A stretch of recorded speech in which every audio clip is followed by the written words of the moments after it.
Welcome back to CBS News 24/7. It's just around 3:30 here on the East Coast. And right there you see President Biden on the campaign trail in Madison, Wisconsin. He's just been invited to the stage by Sabrina Jordan, a campaign volunteer in Madison, Wisconsin.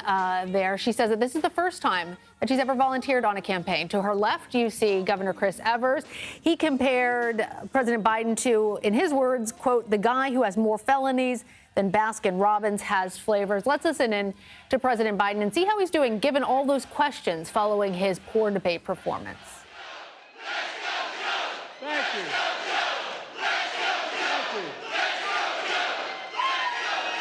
Hello, Wisconsin, Wisconsin, Wisconsin. I gotta thank somebody. Gaylord Nelson, I'm back. He first introduced me to Wisconsin a long time ago when I was a kid. I'm only 40 now, but I was a kid then. Sabrina, thank you for the introduction and for the volunteering for our campaign. And a special thanks to one of the best governors I've ever worked with in my life, Tony.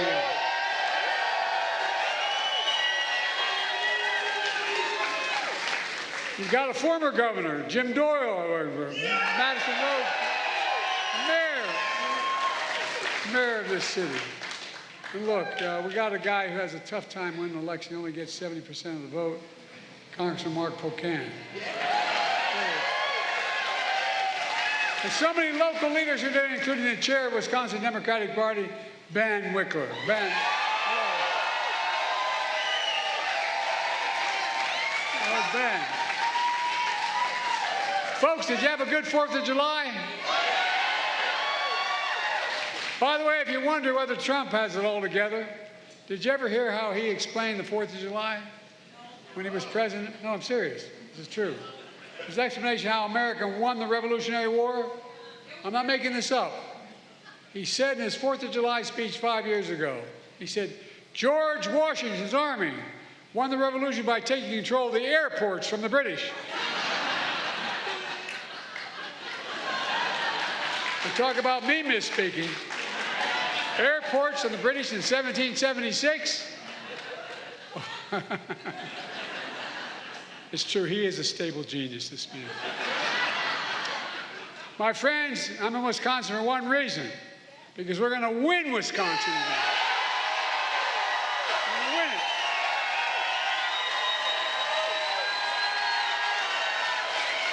And let me tell you how we're going to do it.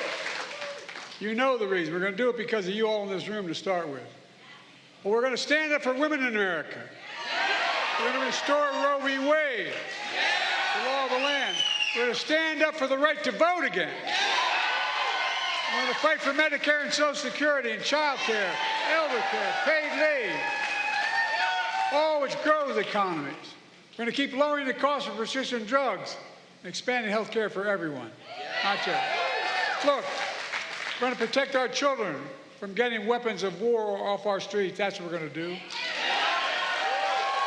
The idea that more children die from gunshot wounds in America is so wrong. It's sick. It really is sick. We're going to keep confronting climate change. The most important, we're going to save our democracy.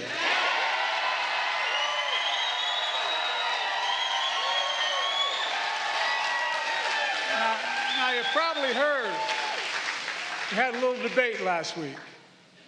Can't say it was my best performance. We love it, Joe. But ever since then, there's been a lot of speculation. What's Joe going to do?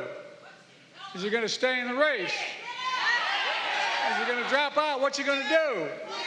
Well, here's my answer. I am running and going to win again.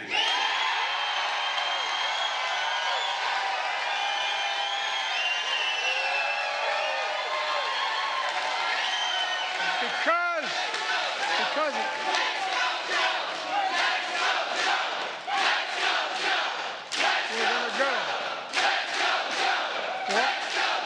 Folks, I'm the sitting president of the United States of America in no small part because of you.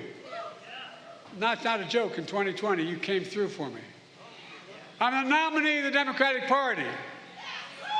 I'm the nominee of this party because millions of Democrats like you just voted for me in primaries all across America.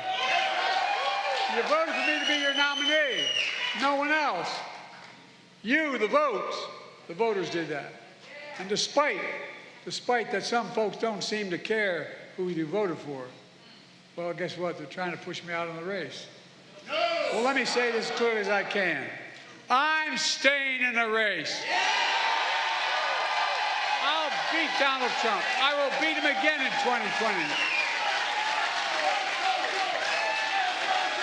Well, by the way, we're going to do it again in 2024. I learned long ago, when you get knocked down, you get back up.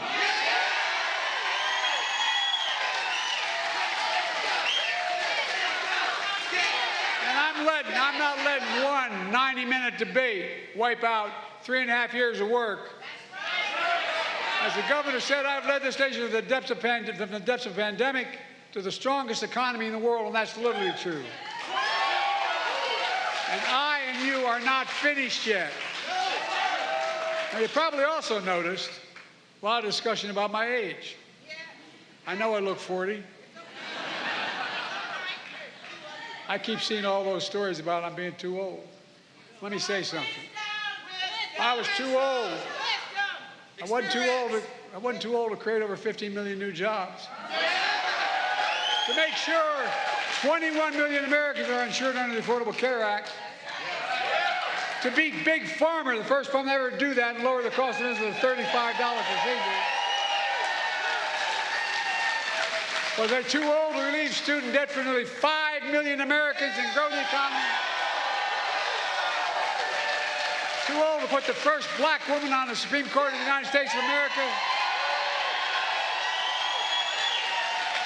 To sign the Respect for Marriage Act. Well, they're too old to sign the most significant gun safety law in 30 years. To pass the biggest climate bill in the history of the world, not here, the history of the world. But then my critics say, sure, but he did all that. But that was in the past. What about now? Well, how about the 200,000 jobs we announced yesterday?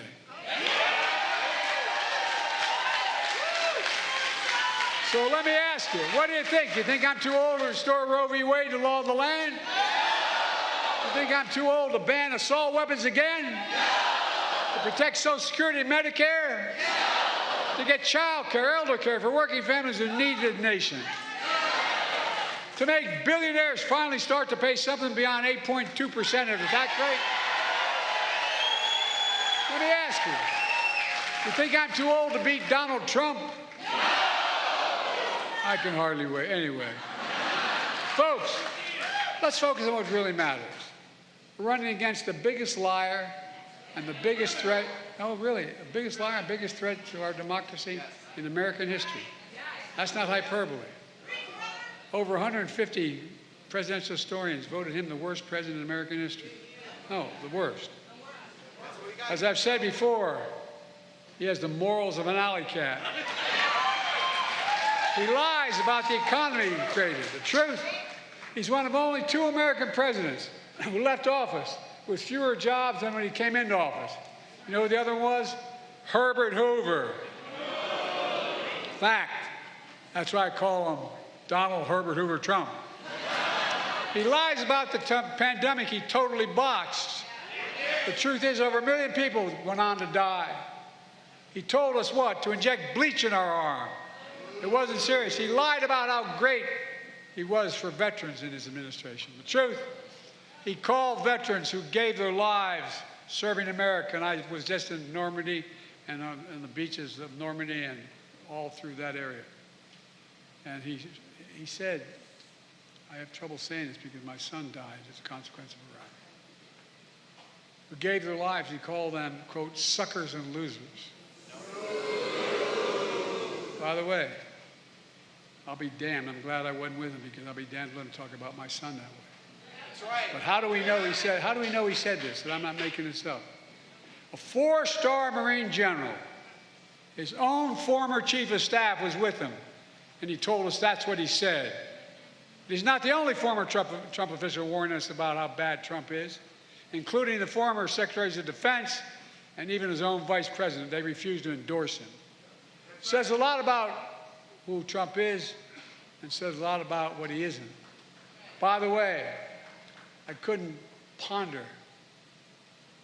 I guess I shouldn't say it. By the way, I couldn't be prouder to have your support and the support of our great Vice President of the United States, Kamala Harris.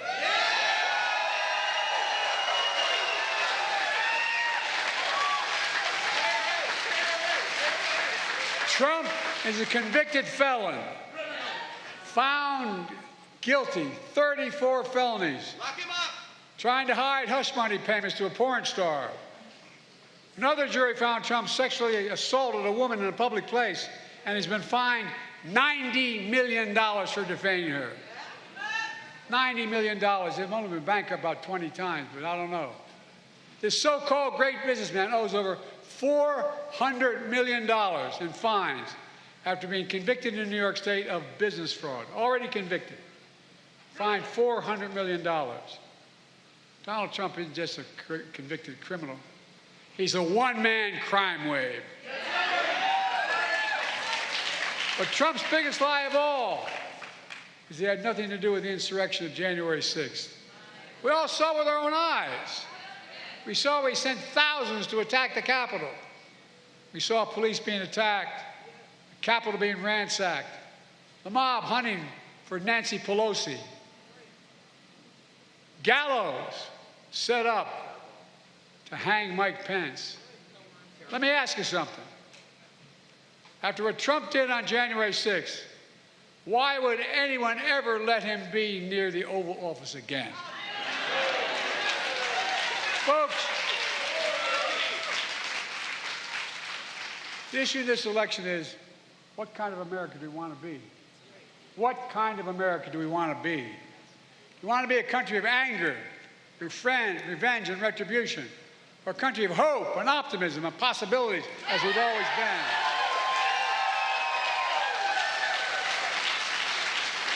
I want a country where women have a right to make their own health care decisions. Trump wants an America where abortion is banned and women are punished. I want an America where health care is a right, not a privilege. Trump wants to throw tens of millions of people who couldn't get insurance any other way than Obamacare off of Obamacare. I want America where the very wealthy begin to pay their fair share. Trump wants to give the very wealthy an additional, last time out when he was president, he gave them a $2 trillion tax cut, creating the largest deficit any president has in one term. Now he's announced he wants another $5 trillion tax cut after already leaving the largest deficit. It's hard to make this up. I want to protect Social Security and Medicare. He wants to cut Social Security and Medicare so he can cut taxes for the very wealthy. I want to ban assault weapons and require universal background checks. You all heard him promise the NRA. He promised the National Rifle Association, I will do nothing about guns. That's what he said. I will do nothing about guns. And he means it. I want January 6th insurrectionists to serve their full prison terms. Trump wants to pardon them. Folks, you can't be pro-insurrectionist and pro-American at the same time.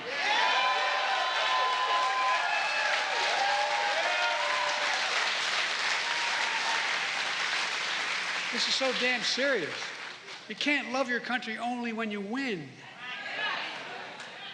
Look, you've been standing a long time. Let me close with this. Ultimately, the American presidency is about character. The character of the president who holds the job. Because with the immunities he's talking, the Supreme Court just talked about, it gets down to that. It gets down to that.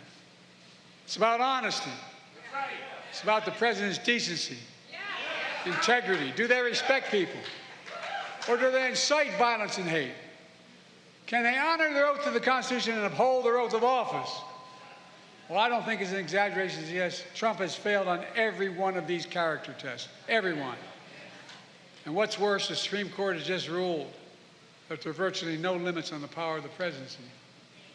I know it sounds bizarre, but that's what they ruled. A frightening decision. According to the extreme majority of the Supreme Court, a president is now above the law. We just celebrated the 4th of July, saying we will not be ruled by a king. And this Supreme Court he appointed proved this new law. It's in a dangerous precedent, especially if Donald Trump is returned to the presidency. Just think about it. In the second term, this next term, whomever is the president is going to appoint at least 2 new appointees. A second Trump term where there are no limits. Supreme Court Justice Sotomayor warned us about that in her dissent in that case. Here's what she said. She noted that based on a majority decision, Trump can take out his opponents, physically take them out, take bribes, and lead a coup, and be immune to ever being held accountable for it if he did it while he was president, according to the Supreme Court. Where the hell are we? So he really could become a dictator that he promised to be on day one.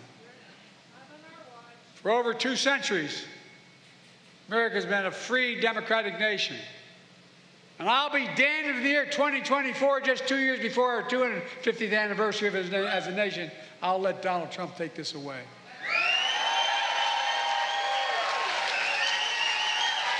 Folks, this is not hyperbole. This race is about our freedom. It's about our democracy. It's about the very soul of America. Are we prepared to fight for that? I know I am, and I will. And folks, I have never been more optimistic about America's future, because the American people are decent, good, honorable. You just remember who in God's name we are. We're the United States of America. Think about it. Think about it in literal terms. And there's nothing beyond our capacity when we stand together. So let's stand together, win this election, and exile Donald Trump politically. God bless you all. And may God protect our troops. Thank you, thank you, thank you.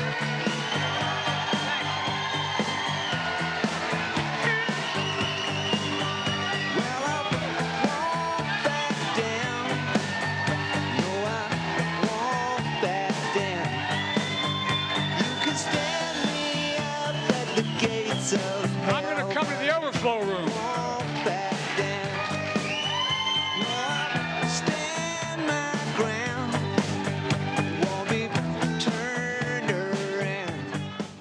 Well, we've all been listening to President Biden addressing supporters at a campaign rally in Madison, Wisconsin. It was certainly a more energetic president than the one that Americans witnessed on the debate stage last week. You see him still there on the stage greeting some of his supporters, eagerly shaking their hands. You even saw a little kick in his step as he walked over to them. Obviously, the fallout from that poor debate performance has been punishing to the Biden campaign, with falling poll numbers and many high-profile names and organizations calling for the president to fully bow out of the race for the Oval Office.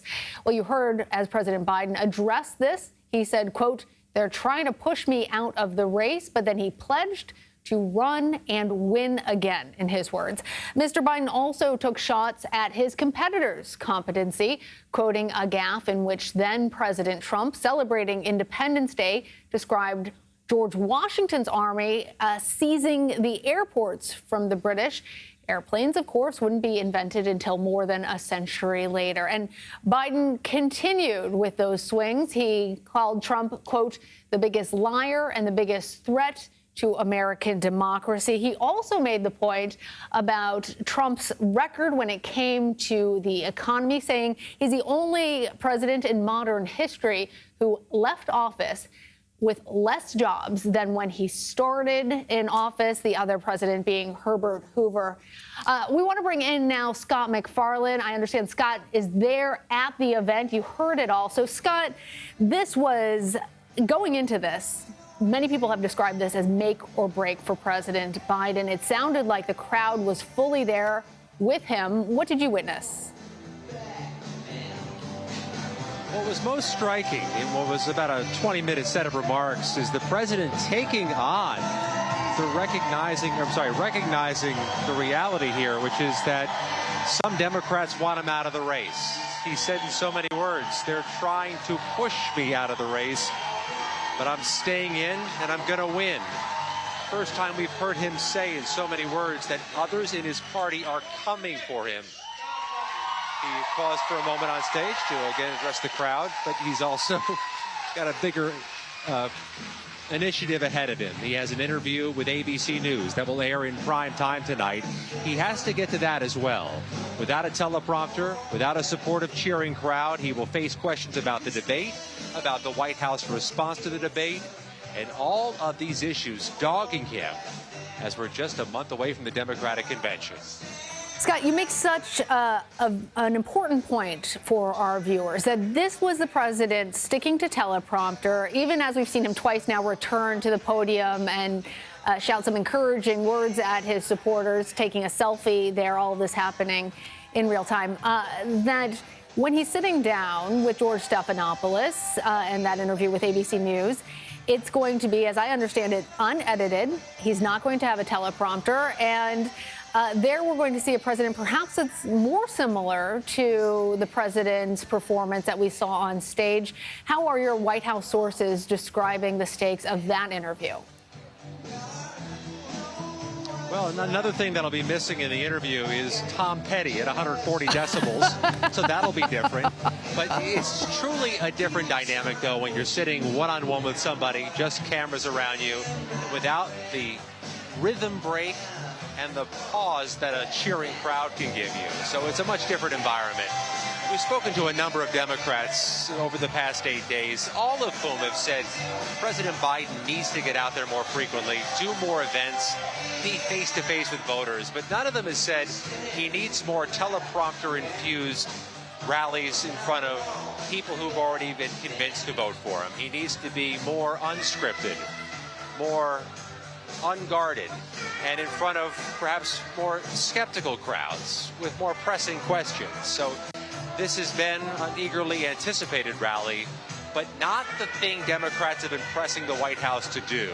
They want to see him get off stage, get off script, and answer some hard questions. And in terms of hard questions, and I have to say, Scott, kudos to you for listening to me over the sounds of Tom Petty as well as all the cheers of the Biden supporters there and continuing to bring us the very latest. But when it comes to tough questions, remind our viewers the last time the president actually came to the White House press briefing room, how frequent or infrequent that's been in terms of himself being out there in front of reporters asking tough questions. And that's the thing. It's been 8 days since the debate, and so many people have been so eager for the president to flip the script, turn the page, change the topic. And they say he's missed some opportunities. And it's been 8 days since he's answered really any questions from anyone. The debate pressed this president. It put him under a spotlight literally and figuratively. He gets that chance again tonight for the nation to watch in prime time. But he's had that opportunity. He's been at the White House for part of that 8-day stretch with the press corps ready at a moment's notice. So 8 days later, he has not fully turned the page or changed the script, which is all very metaphorical, Anna, because they haven't changed the song either. We've started Tom Petty from the top again. I noticed that. This song is not as long as it's running. But I want to ask you, Scott, because some of Biden's biggest donors also appear to be losing confidence, including that letter that was sent to the president, of the public letter signed by some very big names. What can you tell us about Biden's support in terms of these big, deep pockets?